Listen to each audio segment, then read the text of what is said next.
મારી બહેન આરતીના લગ્નને 1 વર્ષ થયું છે. તે ખૂબ જ સુંદર છે અને મારા જીજાજી પણ દેખાવે ખૂબ જ હષ્ટપુષ્ટ અને પ્રભાવશાળી છે. લગ્ન પછી દીદી અમારા ઘરે બહુ ઓછી આવતી હતી કારણ કે જીજાજી તેના વગર રહી શકતા નહોતા. દીદી અને જીજાજી એકબીજાને ખૂબ પ્રેમ કરે છે અને એકબીજા વિના રહી શકતા નથી. આ વાત મને તે દિવસે સમજાઈ જ્યારે દીદી દિવાળી પર અમારા ઘરે આવી હતી.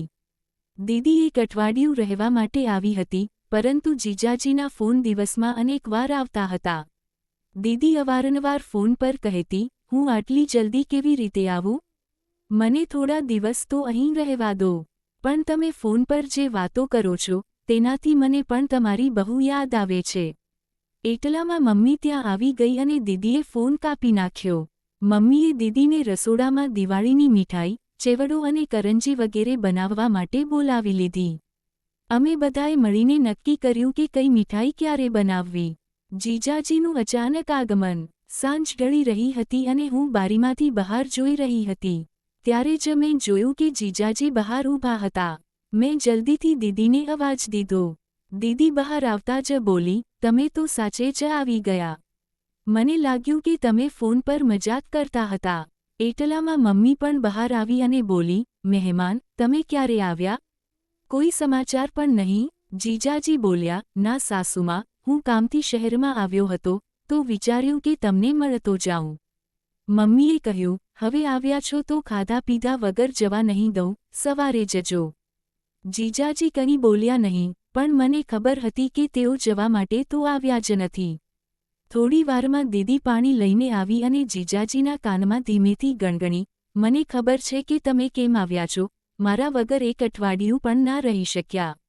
જીજાજી હસીને બોલ્યા, તું છે જ એવી. આ સાંભળી દીદી શરમાઈ ગઈ.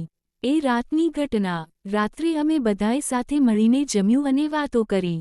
જીજાજી માટે નીચેના રૂમમાં પથારી કરવામાં આવી હતી. બધા પોતપોતાના રૂમમાં સૂવા ગયા, પણ હું અને દીદી સોફા પર બેસીને ટીવી પર હમ આપકે હૈ કૌન મૂવી જોતા હતા. થોડીવાર પછી જીજાજીએ બગાસું ખાતા કહ્યું, બાપ રે, મને તો બહુ ઊંઘ આવે છે. દીદીએ મરકતા અવાજે કહ્યું, તો જાવને, બાજુના રૂમમાં તમારી પથારી તૈયાર છે, આરામ કરો. હું મૂવી જોઈને આવું છું. જીજાજી મોઢું બગાડીને રૂમમાં ગયા. અમને બંનેને હસવું આવ્યું. થોડીવાર પછી દીદીએ મને કહ્યું, નાની, મને પણ હવે ઊંઘ આવે છે, હું જાઉં છું. મેં તરત જ કહ્યું, જો તું પણ જતી રહીશ તો મને ડર લાગશે. તને ખબર છે ને મને રાત્રે એકલા ડર લાગે છે. દીદી રોકાઈ ગઈ. ત્યાં જ જીજાજીએ રૂમમાંથી અવાજ આપ્યો, આરતી, પાણી જોઈએ છે. દીદી તરત જ ઊભી થઈ અને બોલી, રોકાઈ જા નાની, હું જીજાજીને પાણી આપીને આવું છું. મેં કહ્યું, ઠીક છે, જલ્દી આવજે. ભૂલથી દેખાયેલું દ્રશ્ય. દીદી પાણી લઈને ગઈ, પણ 5 થી 10 મિનિટ વીતી ગઈ છતાં તે પાછી ન આવી. મને ડર લાગતા મેં દીદીને અવાજ આપ્યો. થોડીવારમાં દીદી રૂમમાંથી બહાર આવી. તેની સાડી થોડી અસ્તવ્યસ્ત હતી, વાળ વિખરાયેલા હતા અને તે હાંફી રહી હતી. મેં પૂછ્યું, દીદી, આટલી વાર કેમ લાગી? દીદીએ હસતા હસતા કહ્યું, અરે કંઈ નહીં, જીજાજી વાતો વળગ્યા હતા. એટલામાં જીજાજી બહાર આવ્યા અને બોલ્યા, મારા ફોનની બેટરી પૂરી થઈ ગઈ છે, શું તારું ચાર્જર આપશે? દીદીએ કહ્યું, હા, આપું છું.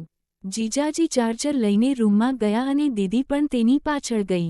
હું મારા રૂમમાં જતી રહી પણ મને ઊંઘ નહોતી આવતી. મારો ફોન પણ ડેડ થઈ ગયો હતો. મને યાદ આવ્યું કે મારો ચાર્જર તો દીદીના રૂમમાં રહી ગયો છે. હું ચાર્જર લેવા માટે જીજાજીના રૂમ તરફ ગઈ.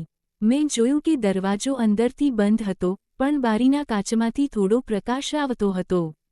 મેં દીદીને અવાજ આપ્યો. દીદીએ અંદરથી અકળાઈને કહ્યું, હમણાં નહીં, હજી ફોન ચાર્જ નથી થયો. મેં જીદ કરી તો દીદી બહાર આવી. મેં જોયું તો દીદીએ જીજાજીનો શર્ટ પહેર્યો હતો.